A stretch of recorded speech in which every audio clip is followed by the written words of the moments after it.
there is a moment, just before sunrise, when the world holds its breath.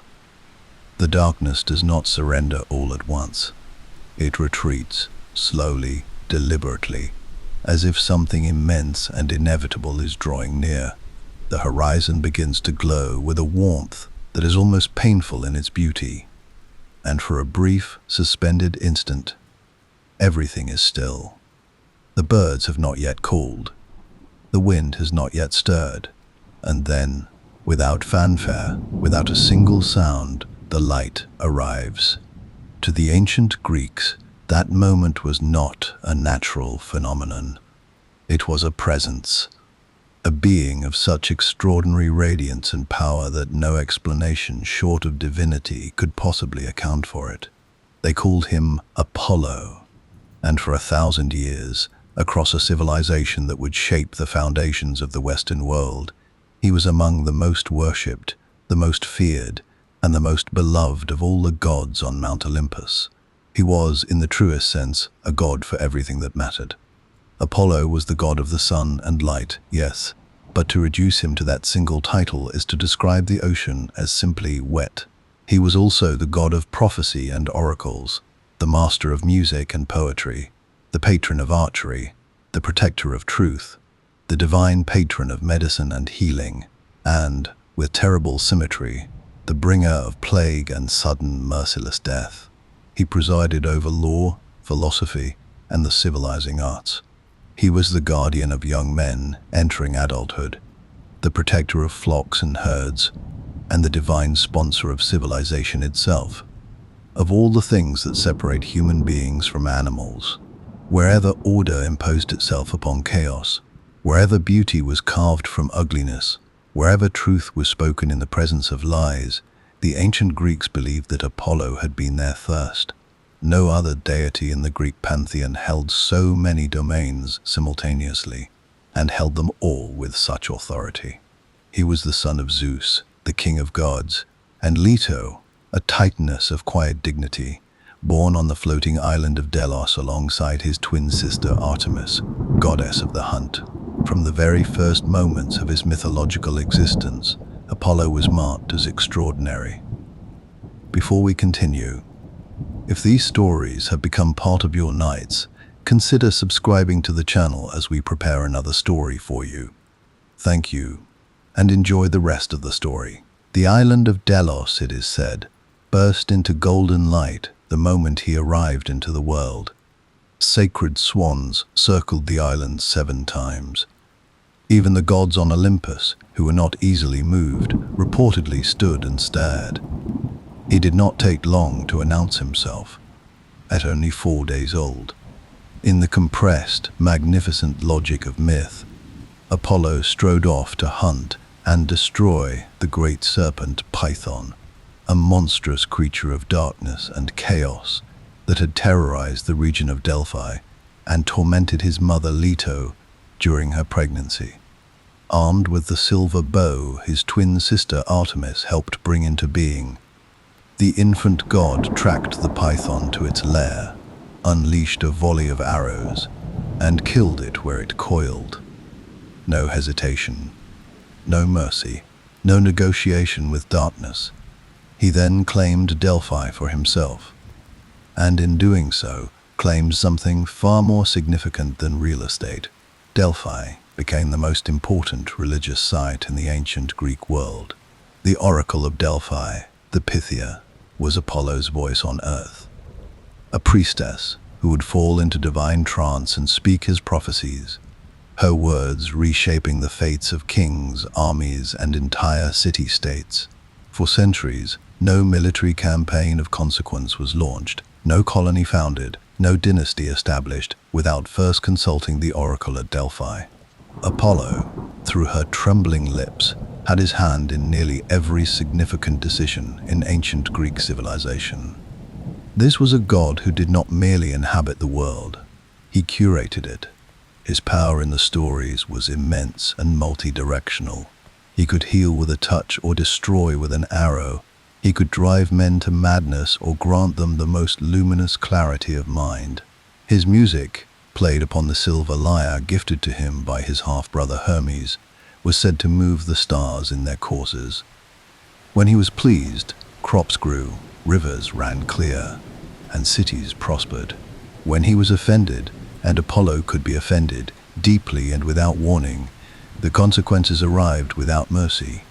Plague, drought, the death of children, the collapse of things carefully built. It was beautiful and terrifying in equal measure. He was the light that gives life. And the light, as any man who has stared into the sun too long already knows, that can also blind. What follows is the full story of this extraordinary god, his origins and his birth, his great loves and catastrophic losses, his wars with monsters and mortals alike, his prophets, his temples, his sacred animals, and the civilization that worshipped him with such total devotion that they wrote his name into the stars. We begin, as Apollo himself always began, at first light. Before Apollo could illuminate the world first had to try its very hardest to prevent him from entering it. That is where this story truly begins. Not in triumph, not in golden light, but in persecution, in a pregnant woman, wandering alone across the ancient earth, refused shelter by every land she approached, hunted by the jealousy of the most powerful being in existence, because the story of Apollo's birth is, before anything else, a story about what divine greatness costs before it arrives. His mother was Leto, and it is worth pausing here to understand who she was, because history has not always been generous with her memory. In the long cast of Greek mythology, Leto is too often reduced to a footnote, a supporting character in her son's greater story. But the Greeks themselves regarded her quite differently. She was a Titaness, one of the elder divine beings who preceded the Olympian gods, and she carried within her an ancient, quiet authority that even the gods respected. She was described consistently as gentle, as dignified, as possessing a kind of serene endurance that nothing, not humiliation, not exile, not divine cruelty, could permanently extinguish. In a mythology populated by gods of spectacular rage and appetite, Leto's defining characteristic was grace under impossible pressure. She would need every ounce of it. When Zeus, king of the Olympian gods, took Leto as his lover and she became pregnant with divine twins, the consequences were swift and merciless. Hera, Zeus's wife, goddess of marriage and queen of Olympus, unleashed a punishment that was, even by the extravagant standards of Greek divine retribution, breathtaking in its thoroughness. Hera did not merely curse Leto, she issued a decree across the entire earth. No land, no island, no place where the ground met the sky would be permitted to offer Leto shelter in which to give birth. Every landmass, every territory, every patch of earth that felt the weight of the sun and was rooted to the foundations of the world, all of it was forbidden to her. And because Hera's authority was absolute and her anger was genuinely terrifying, every land complied. Leto wandered. She pleaded. She was turned away again and again, from continent to coastline, from mountain range to river delta, exhausted and heavy with the children of the King of Gods, and still nothing, no shelter, no kindness, no ground willing to bear the risk of Hera's wrath. Here the myth deepens in ways that are worth sitting with slowly. This is not simply dramatic backstory. The ancient Greeks understood Hera's persecution of Leto as something cosmically meaningful, as the last, desperate attempt of the old order of the world to prevent the arrival of the new. Apollo was not just a god being born. He was light itself, preparing to enter a world still half given to shadow and chaos. Of course, the forces of the established order resisted. Of course, every safe, stable, rooted place refused him entry. Great transformations, the Greeks understood with the intuitive wisdom of a civilization still young enough to believe in such things, do not arrive in comfort.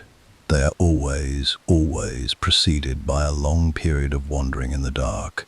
It was a small, floating island that finally said yes. Delos, barely more than a rocky outcropping in the Aegean Sea, rootless, drifting, technically belonging to neither land nor sea, firmly enough for Hera's decree to bind it. Some versions of the myth describe it as an island so insignificant that even Hera had overlooked it. Others suggest that Delos, alone among all the places of the earth, was simply brave enough, or desperate enough for the honor, to accept what every other place had refused.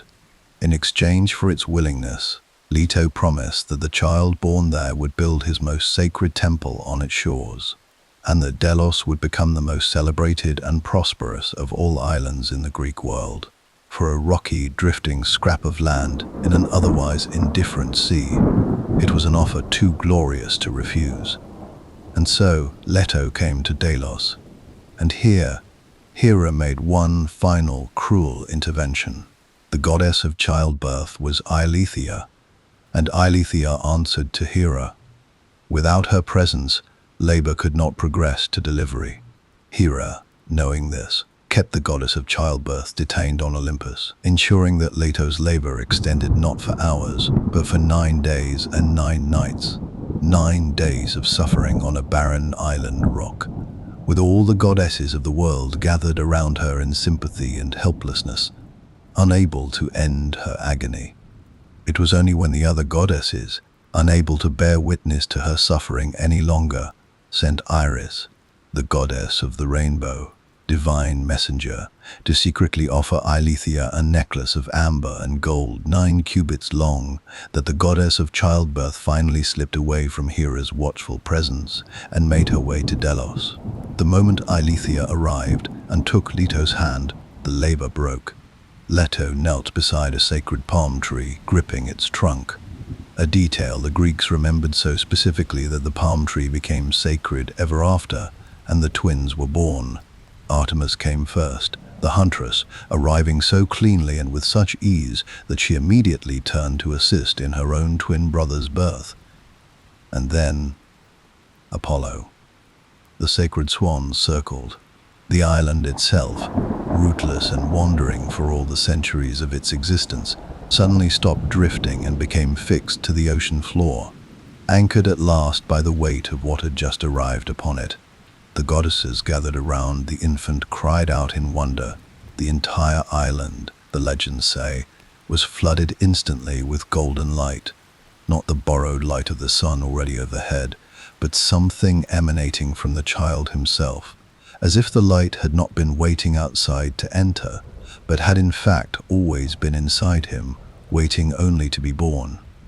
Delos was transfigured in that moment from a forgotten, floating rock into the holiest site in the Aegean.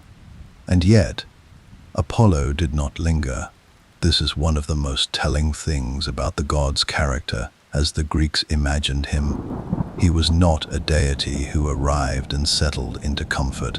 He was always moving, always expanding outward, always reaching toward the next horizon, almost immediately. And here myth compresses time as only myth can, giving the infant god the restless trajectory of a soul who already knows exactly where he is going. He announced his intentions. He declared he would have the lyre, the bow, and the oracles of Zeus. He would speak divine truth to human beings. He would be what light has always been, not a thing that stays, but a thing that travels. Before he had been in the world more than days, he was already hunting. The serpent python had its origins, depending on the version of the myth you follow, as a creature born from the mud and primordial slime left behind after the great flood of Deucalion. The Greek echo of the universal human memory of ancient, world-reshaping waters. It was vast, ancient, and monstrous in ways that went beyond mere physical size. The python represented something the Greeks had a specific, sophisticated dread of: the chthonic, the beneath the earth, the oracular power of darkness, and rot and deep underground places that preceded the rational, sunlit order Apollo represented. The python had, in some versions, been the original keeper of the Delphic oracle itself, and it had tormented Leto during her long exile. Apollo tracked it to the cleft in the earth at Delphi, a place already humming with subterranean power, already known as the Omphalos, the navel of the world, the place where the Greeks believed the very center of existence could be found. And there, with his silver bow, he killed it. The arrows flew, the python died, and Apollo, a god of light, of the above ground, of the rational and the luminous, planted himself directly over the crack in the earth where darkness and prophecy had previously held exclusive dominion, and claimed both for himself. He did not abolish the oracle. He conquered it and made it his own. This is a detail of quiet brilliance in the way the ancient Greeks constructed their gods. Apollo did not destroy the power of prophecy. He civilized it. He took the raw, terrifying, chthonic ability to glimpse the future, dark and uncontrolled and dangerous in its raw state, and refined it into something human beings could approach, could question, could integrate into the making of decisions. He did not eliminate the darkness beneath the earth. He simply ensured that, from that point forward, it would only speak in light. That, more than anything, is the story of Apollo in a single act. The world had darkness and chaos and things coiled at its center that could destroy men's minds if approached without preparation. Apollo did not pretend these things did not exist. He stood over them. He kept them in place. And he made it possible for human beings to receive their truths without being consumed by them. He was 4 days old, and he had already defined his entire purpose. There is a particular kind of person, and every civilization in every era has known, who seems to exist at a higher frequency than everyone around them. They are gifted in too many directions at once. They are beautiful in a way that unsettles people before it attracts them. They carry within them a warmth that can become, without warning, a heat that burns. They are generous and devastating in equal measure, and you are never entirely sure, standing in their presence, whether you are about to be illuminated or incinerated. The ancient Greeks did not try to simplify this kind of being. They worshipped it. Apollo was not a straightforward god. He was not a deity you could summarize in a single quality and walk away feeling you had understood him. He was, by design, by the design of an entire civilization's accumulated imagination across many centuries, a god of deliberate, magnificent contradiction. And it is, in sitting with those contradictions, rather than rushing past them in search of easier ground, that the true character of this extraordinary figure begins to reveal itself. Begin with light, because everything with Apollo begins with light. He was called Phoebus Apollo. Phoebus, meaning radiant, meaning brilliant, meaning the shining one. And this title was not merely poetic decoration. It described something the Greeks believed functionally, literally, and with complete sincerity. Apollo was not simply associated with the sun the way a symbol is associated with a concept. He was understood to be the animating intelligence behind solar light itself. When his chariot, drawn in later traditions by 4 magnificent horses whose names translated to things like blaze and flame and dazzler, crossed the sky each day, it was Apollo's own divine energy that drove back the darkness, that made crops grow and seas navigable and human sight possible. Light, for the Greeks, was not passive. It was active. It traveled. It sought out dark places and refused to let them remain hidden. It was, in the most direct and physical sense they could imagine, the force that made knowledge possible, because you cannot know what you cannot see. And this is why, in the Greek imagination, the god of light and the god of truth and the god of prophecy were not 3 different gods. They were one and the same being, because to the Greek philosophical mind, they were three expressions of the same underlying force. Truth is what you find when light enters a dark place. Apollo's connection to prophecy flowed directly from this understanding. The oracle at Delphi, the most consequential religious institution in the ancient Greek world, consulted for nearly 1,000 years by kings, generals, city-states, and ordinary people carrying the quiet disasters of ordinary lives, operated under his direct divine authority. The Pythia, the priestess who served as his voice, would descend into an inner sanctuary, breathe vapors rising from a chasm in the earth beneath the temple, and enter a state of divine possession in which Apollo himself was understood to be speaking through her. The Greeks took this with absolute, unironic seriousness. Croesus, the legendarily wealthy king of Lydia, consulted the Delphic oracle before launching his war against the Persian Empire, and received the famously double-edged answer that if he crossed the river Halys, a great empire would fall. He crossed. A great empire fell. It was his own. Sparta consulted Delphi before almost every significant military campaign in its history.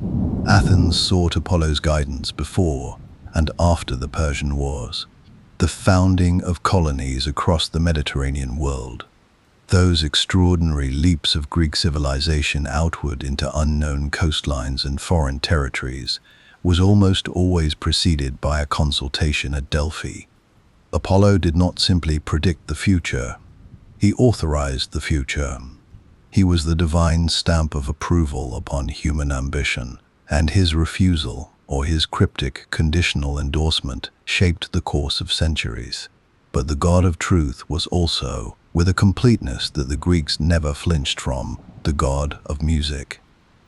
And here is where the contradictions begin to accumulate in the most beautiful ways. Music and prophecy seem, to a modern mind, like entirely separate domains, but the Greeks understood them as expressions of the same root power, the power to impose meaningful order upon formless sound and sensation. Prophecy takes the raw, chaotic, overwhelming information of what is to come and arranges it into something a human mind can receive and act upon. Music takes the raw, chaotic, overwhelming sensation of human emotion and arranges it into something a human soul can receive, feel fully, and survive. Both are, in their deepest nature, acts of divine translation. The reduction of the infinite and terrifying into the finite and bearable. Apollo's instrument was the lyre, and the story of how he came by it is one of mythology's most charming and revealing episodes. His half-brother Hermes, divine trickster, messenger of the gods, an immortal of such relentless cleverness that even Zeus found him simultaneously indispensable and exhausting, stole Apollo's sacred cattle the very day he was born. This is not a metaphor. The infant Hermes, hours old, slipped from his divine cradle, located Apollo's herd, drove them backwards across the countryside to confuse their tracks, fashioned shoes for himself from bark and leaves so his own footprints would be unrecognizable, hid the cattle in a cave, and then, and this detail is crucial, returned to his cradle and pulled his blanket back over himself before anyone noticed he had moved. Apollo, whose association with truth made him a natural detector of deception, found out immediately. He was furious in the way that only a god who prizes light and honesty above almost everything else could be furious at a creature of shadows and misdirection. He hauled the infant before Zeus to demand justice, and then Hermes played the lyre. He had invented it that same day, fashioning it from a tortoise shell and the sinew of one of the stolen cattle. And when he played it before the assembled gods, the music was so unprecedented, so unexpectedly beautiful, that the entire court of Olympus fell silent. Apollo, who had been incandescent with righteous anger seconds before, heard the lyre and stopped. He stood very still, and when Hermes, with the perfect instincts of a born negotiator, offered him the instrument in exchange for forgiveness and the keeping of the cattle, Apollo accepted without a moment's hesitation. He was not embarrassed by this. A god of such absolute commitment to beauty and truth could not, in good conscience, choose his anger over the most beautiful thing he had ever heard. He took the lyre, mastered it completely, and it became the instrument most associated with his identity for the remainder of eternity. He played it on Olympus for the gathered gods. He played it in his temples while his priests and worshippers sat in the particular, grateful silence of people who understand they are in the presence of something they could not have produced themselves. The Muses, those 9 divine sisters of creative inspiration, were his companions and, in some traditions, were understood to exist partly under his patronage, the divine chorus to his divine conductor. Now hold all of this together for a moment. The sun, the truth, the prophecy, the music, and add to it the silver bow. Because Apollo was also an archer of absolute, pitiless precision. And this is where the light shows its other face. The Greeks understood solar light well enough to know that it could blister as easily as it could warm. Too much direct sun did not give life, it took it. Apollo's arrows carried disease and sudden death in the myths with the same matter-of-fact authority that his light carried warmth and vision. When the Greek army at Troy suffered a catastrophic plague in the opening movements of the Iliad, it was Apollo's arrows raining invisibly into the camp that carried it. When young men died suddenly, without visible cause, without warning, in the full health and beauty of youth, the Greeks said Apollo had taken them. His arrows killed cleanly and at a distance, without involvement, without passion. They arrived as light arrives, traveling vast distances in an instant, striking before you had any reason to expect them. This is not cruelty for its own sake. It is something more philosophically coherent than that. Apollo was the god of truth, and the truth is that light casts shadows. Every illumination creates a darkness somewhere. Every gift of clarity reveals something that would have been more comfortable left unseen. The Greeks did not worship a god of comfortable warmth. They worshipped a god of total light, and they were sophisticated enough to understand that total light is, in the end, a force of almost unbearable power. Beautiful, yes. Musical, yes. Prophetic, yes. But not, under any circumstances, to be taken lightly. There is a particular cruelty embedded in the mythology of Apollo's romantic life that the ancient Greeks seem to have recognized and recorded with a kind of unflinching compassion that speaks well of them as storytellers. For a god of such extraordinary radiance, a being literally defined by his capacity to illuminate, to warm, to draw all living things instinctively toward him, Apollo was, in the great catalogue of his loves, almost comprehensively unsuccessful. He pursued with the full force of divine ardor, and was refused, or transformed, or taken away, again and again and again. The god whose light reached every corner of the physical world could not, it seems, reliably reach the hearts of the people he wanted most. This was not accidental. The Greeks were telling us something deliberate. The stories of Apollo's loves are not merely romantic episodes scattered decoratively through the mythology. They are, taken together, a sustained and quietly devastating meditation on the nature of desire when it comes from a source of overwhelming power. A sun that wants to be close to something does not warm it, it consumes it. And Apollo, for all his beauty, for all his music, for all the genuine ardor that the myths describe him as feeling, could never quite solve the fundamental problem of being too much, too bright, too certain, too divine in a world where the most beautiful things were also always mortal and fragile and desperately in need of shade. Begin with Daphne, because Daphne comes first, and Daphne sets the tone for everything that follows. Daphne was a nymph, daughter of the river god Peneus, and she was, by every account the myths provide, extraordinary. She was a huntress in the manner of Artemis, wild, independent, deeply committed to a life of freedom that specifically excluded the entanglements of love and marriage. She had, in fact, petitioned her father directly for the gift of eternal chastity, in direct imitation of Apollo's own twin sister, and Peneus, who loved his daughter with the particular helpless devotion of a father who recognizes he cannot change who his child fundamentally is, had granted it. Then Apollo saw her. The cause of his obsession carries its own mythological weight. Eros, the god of love, winged and dangerously playful, armed with his famous dual arrows, had been mocking Apollo's archery skills with the particular impudence of a lesser deity who has decided, for reasons of entertainment, to remind a greater one of the limits of his power. Apollo, who did not accept condescension gracefully, responded with exactly the kind of contemptuous dismissal that a god of truth and light directs at something he considers beneath his notice. Eros, smiling, reached for 2 arrows.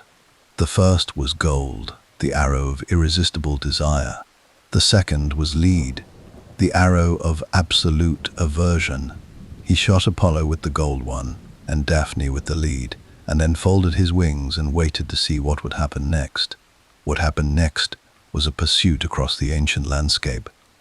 Apollo, burning with a desire he had not chosen and could not control, and Daphne, filled with a revulsion equally unchosen and equally absolute, running with everything she had toward her father's river. She reached it just ahead of him, and in the final moment before Apollo's hands closed around her, she cried out to Peneus, to the river, to the earth, to whatever power could hear her, to change her, to take her form from her before he could have it. The river god heard. The earth responded. Bark closed over her skin. Her arms extended into branches. Her hair became leaves. Her feet, still running, sent roots downward into the riverbank. She became a laurel tree at the edge of the water, still and rooted and forever beyond his reach, while Apollo stood with his hands on her bark, breathing hard, feeling the last warmth of her living body dissipate into wood. He did not leave. He stood there for a long time. And then, and this detail says everything about the particular quality of Apollo's grief, he declared the laurel sacred. He would wear a crown of its leaves forever. It would become the symbol of honor and victory throughout the Greek world, draped across the heads of poets, athletes, generals, and emperors for the next 2,000 years.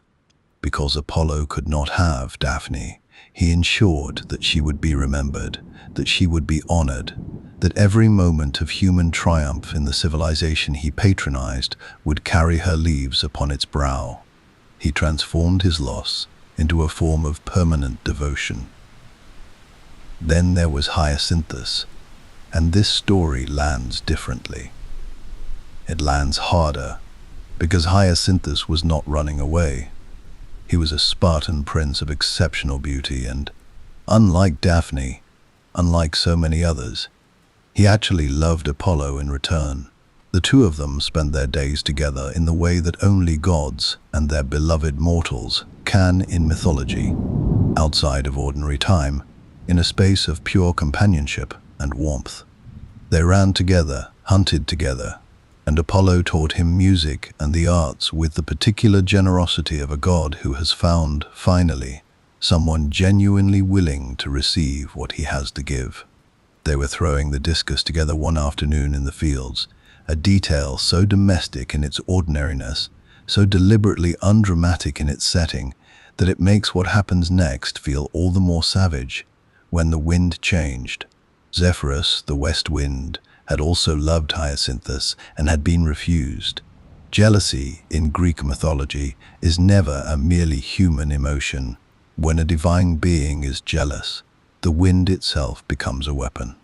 Zephyrus caught Apollo's discus mid-flight and drove it sideways with a gust of deliberate cruelty, and the heavy disc struck Hyacinthus in the head before Apollo could do anything.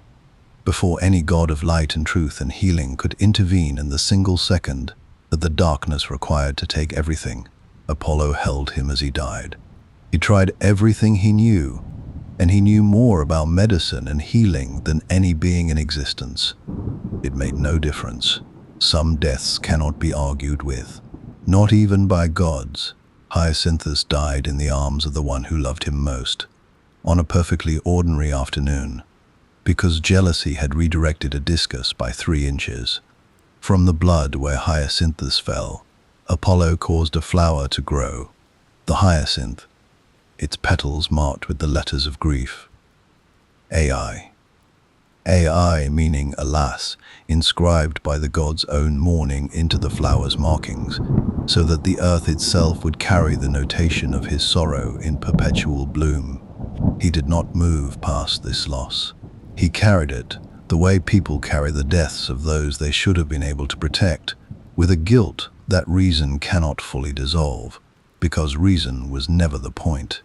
Then there was Cassandra, and Cassandra is perhaps the most complex of all Apollo's stories, because it is the one in which the god of truth becomes, through the alchemy of love and rejection, the instrument of humanity's blindness.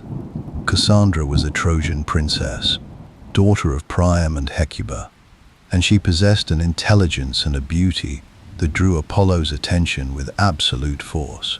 He offered her the gift of prophecy, the ability to see the future with perfect clarity in the context of his courtship. She accepted the gift, and then she refused him. Apollo, faced with rejection he had not anticipated from someone he had already given so much, did something that reveals the shadow side of a god of truth with extraordinary, uncomfortable precision. He could not take the gift of prophecy back. Divine gifts, once given, cannot be ungiven. But he could ensure that her prophecies would never be believed. He breathed on her, and from that moment forward, Cassandra saw everything and was believed by no one. She told Troy that Paris would bring ruin upon them.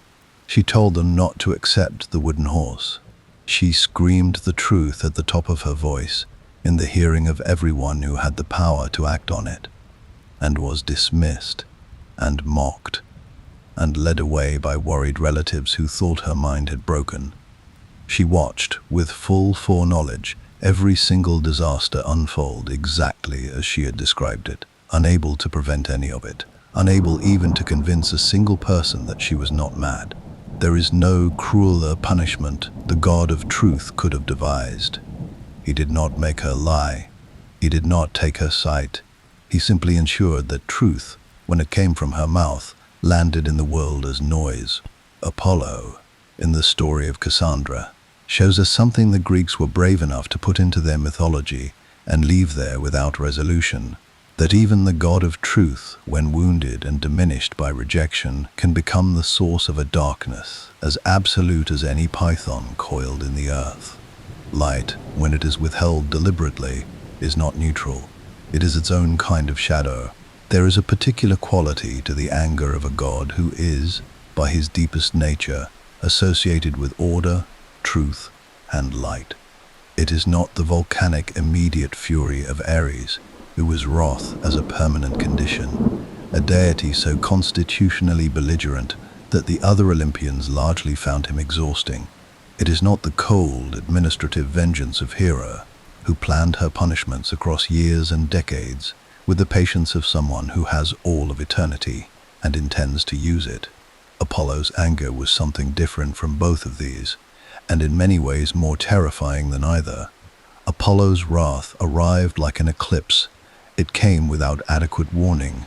It transformed something warm and life-giving into something that blocked out the light entirely, suddenly and completely, and everything that depended on that warmth found itself without it before it had any real opportunity to prepare.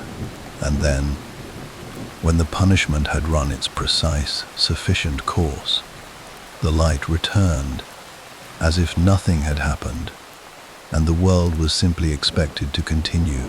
The Greeks recorded his anger with the same reverence they recorded his beauty. They understood them as the same force, expressed in opposite directions, and the stories they told about Apollo's wrath are among the most instructive, most sobering, and most magnificent in all of Greek mythology. Begin with Niobe, because Niobe is where Apollo's wrath intersects with his deepest identity, the god of truth, in ways that make the punishment not merely understandable, but, within the logic of the world the Greeks inhabited, almost inevitable. Niobe was a queen of Thebes, wife of Amphion, and she was in possession of the kind of wealth, status, and physical beauty that the Greeks, with the particular wisdom of a civilization that had thought very carefully about the relationship between human pride and divine patience, always regarded as an early warning sign rather than a cause for celebration. She was also the mother of 14 children, 7 sons and 7 daughters of exceptional beauty and ability, and it was the children that destroyed her. During a religious ceremony in honor of Leto, Apollo's mother, the wandering titaness who had suffered so profoundly before her son's birth, Niobe interrupted the proceedings. She stopped them. She stood before the assembled worshippers and made an argument that was, from a purely logical standpoint, almost coherent. Why, she asked, should they worship Leto, who had given birth to only 2 divine children, when she, Niobe, had produced 14 children of equal magnificence? Was she not, by the mathematics of motherhood alone, more worthy of reverence? Should they not be burning incense at her feet instead? The Greeks had a word for this, hubris, and they meant by it something more precise and more dangerous than simple arrogance.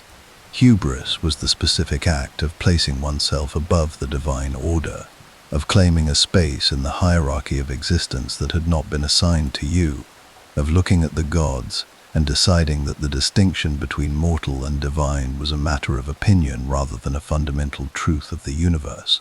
It was the one transgression that the Greek gods, individually variable in so many of their reactions, were unanimously and absolutely unwilling to tolerate. Apollo and Artemis heard what Niobe had said.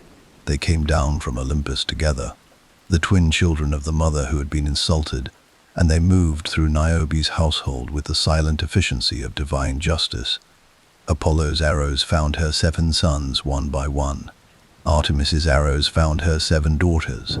Some versions of the myth describe it as happening within a single day. Others spread it across several, which in some ways is worse, because it means Niobe watched the early deaths without being able to stop what was coming, counting her remaining children with the diminishing arithmetic of a woman who has finally understood, too late, the nature of the territory she entered.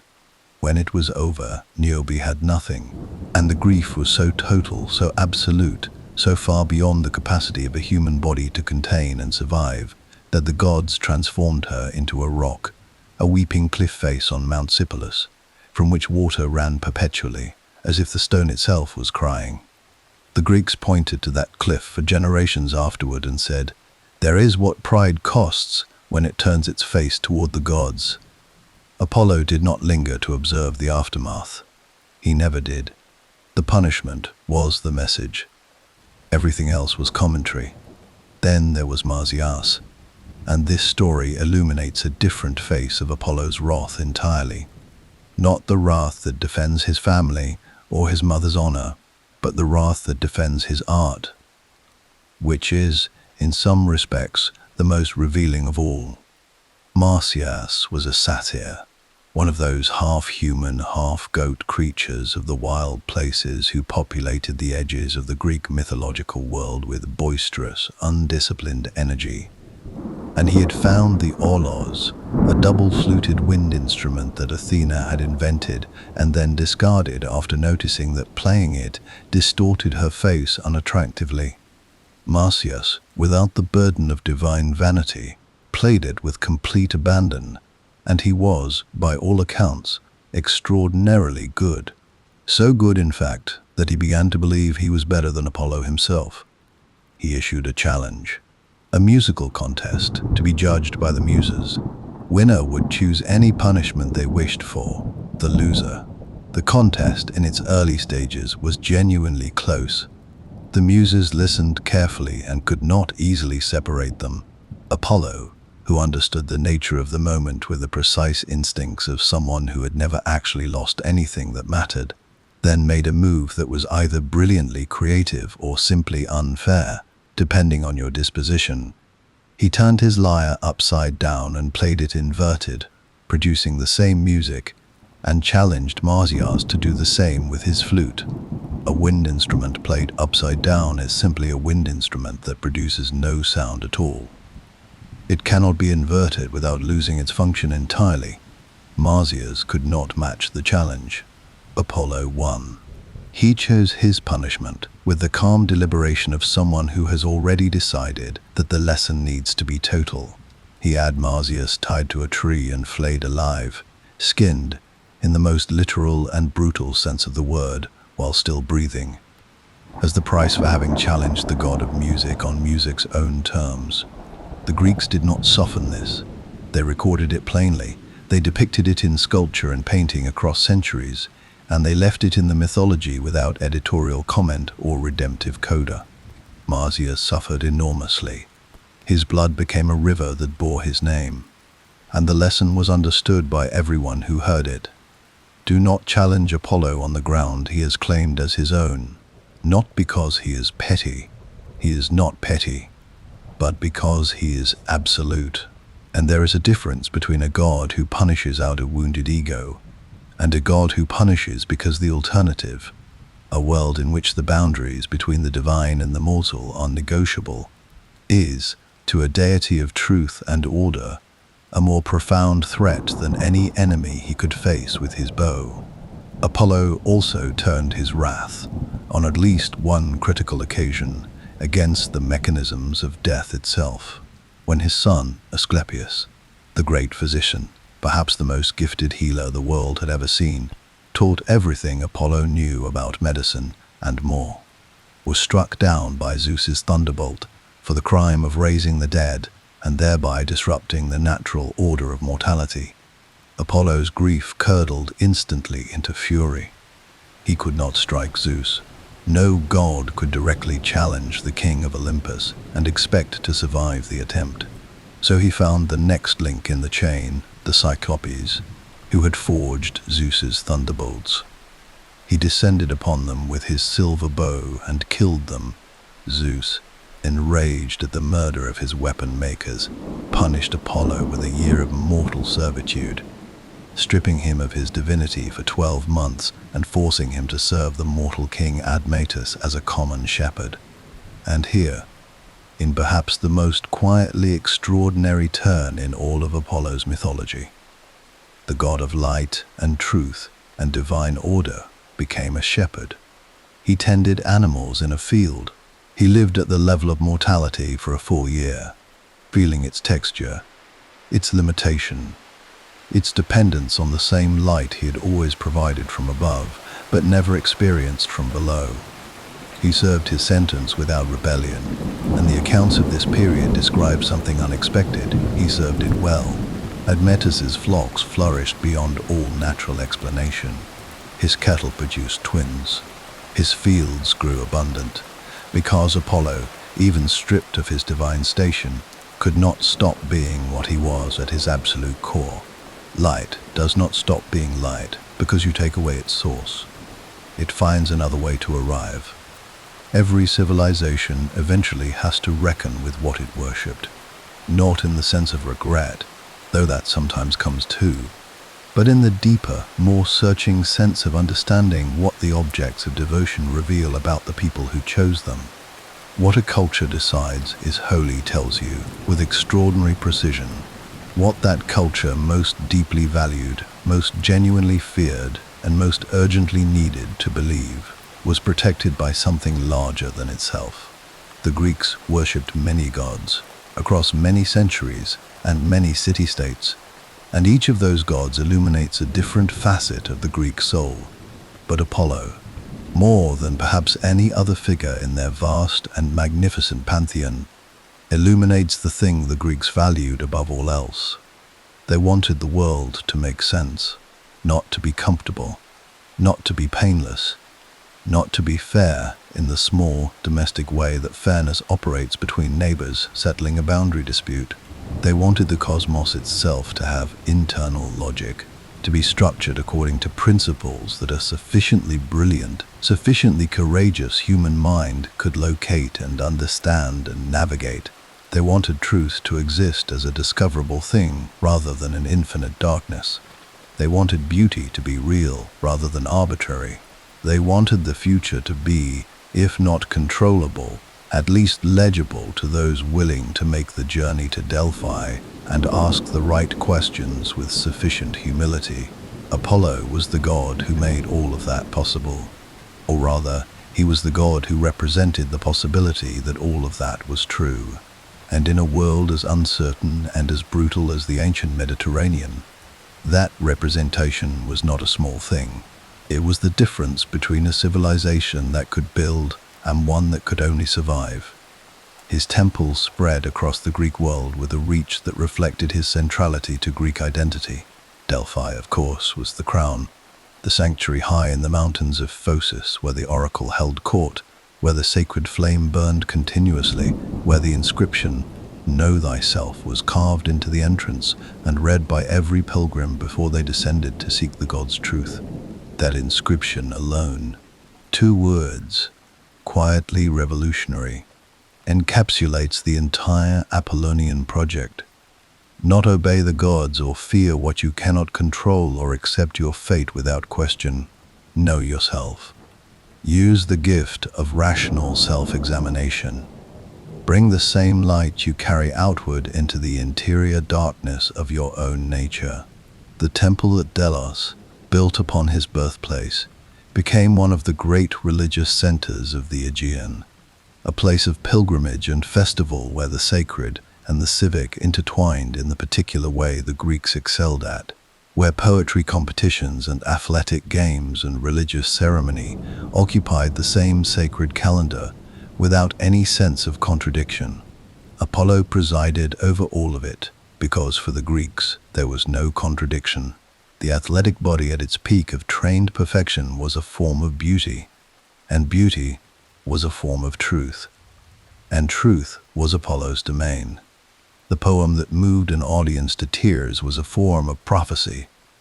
It revealed something real about human experience, and prophecy was Apollo's domain.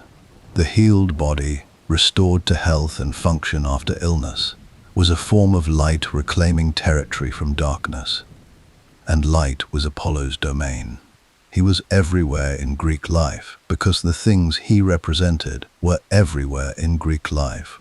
His son Asclepius, the great healer, born from Apollo's union with the mortal Coronis, raised by the wise centaur Chiron, taught the arts of medicine by his father, until he surpassed every teacher he had ever had, became in his own right one of the most widely worshipped figures in the ancient world.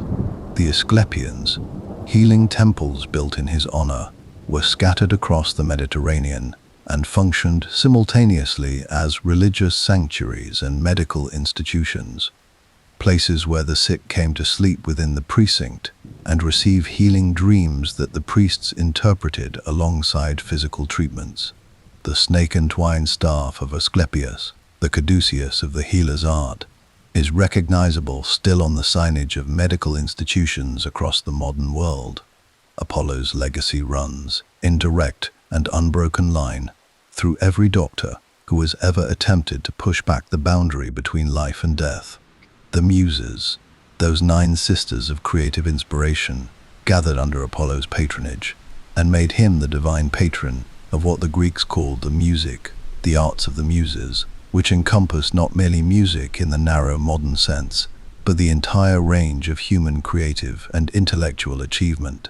History, poetry, astronomy, drama, dance, sacred hymn, all of it fell under his protection. All of it received his divine authorization, and all of it was understood to be, in the deepest philosophical sense, a form of light work. The labor of bringing clarity and order and beauty out of the raw, undifferentiated material of human experience.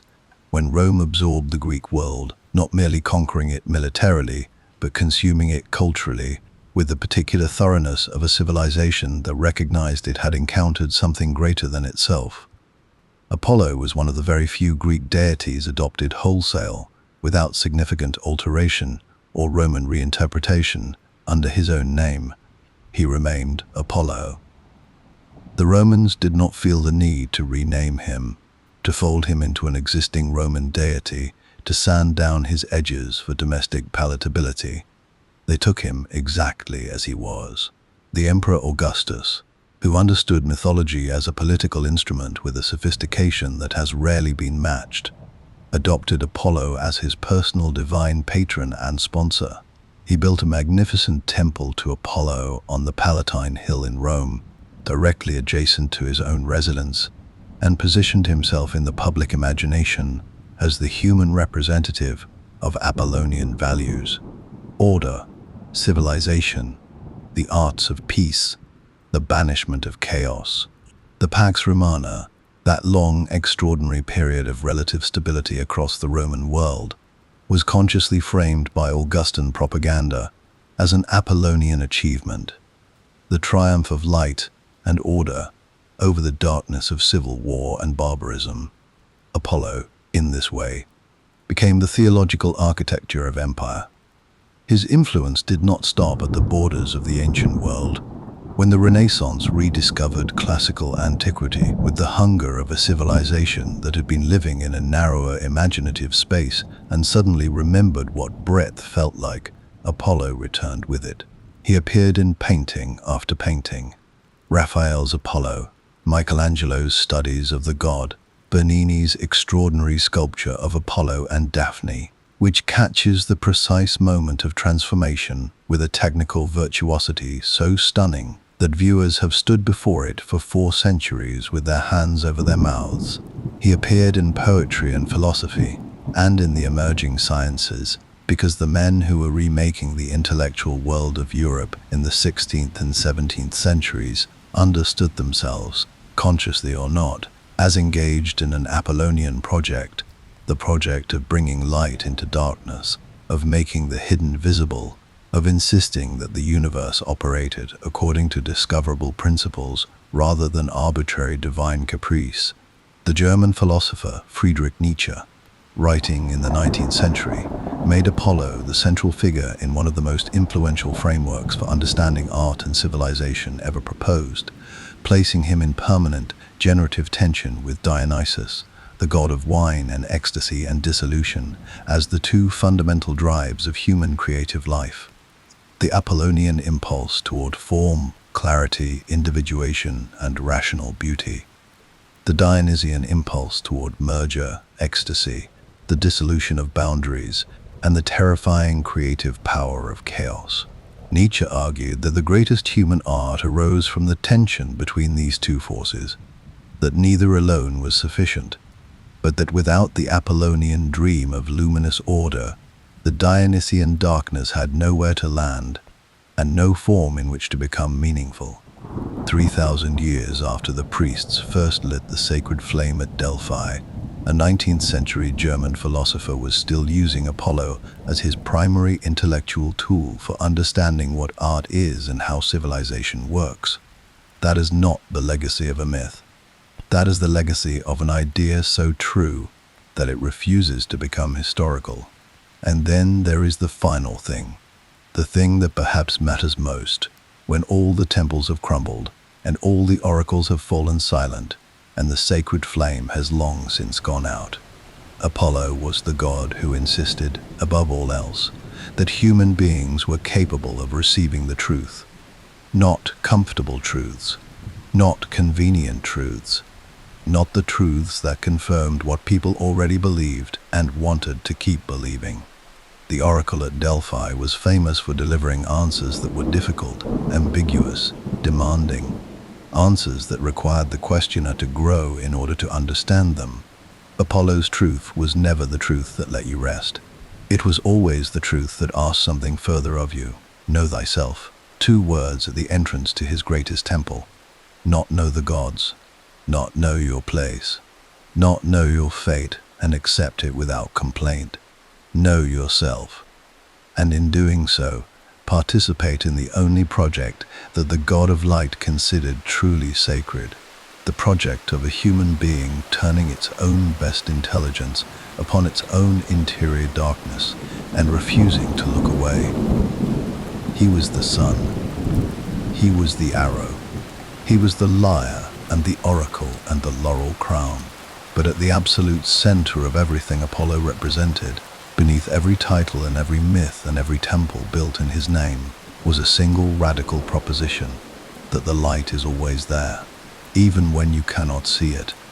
Even when the world has closed around you in ways that feel permanent and total and without exit, even in the longest night, the light is there.